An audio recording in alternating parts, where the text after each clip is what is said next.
बिस्मिल्लाहिर्रहमानिर्रहीम। आज हम आपके साथ सूरह हज का मुख्तसर सा तारुफ शेयर करेंगे।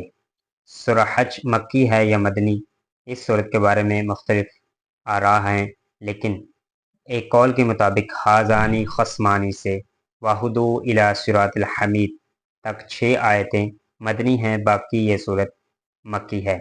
एक और जगह हज़रत अब्दुल्ला बिन अब्बास रज़ियल्लाहु ताला अन्हुमा और हज़रत इमाम मुजाहिद रहमतुल्लाहि ताला अलैह के कौल के मुताबिक हाज़ानी खस्मानी से आगे 3 आयतें मदनी हैं, बाकी ये सूरत मक्की है।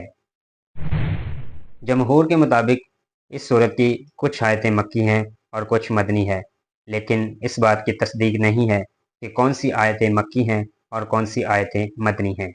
इस सूरत में अगर रकू की बात करें तो इस सूरत में 10 रकू और 78 आयतें मौजूद हैं।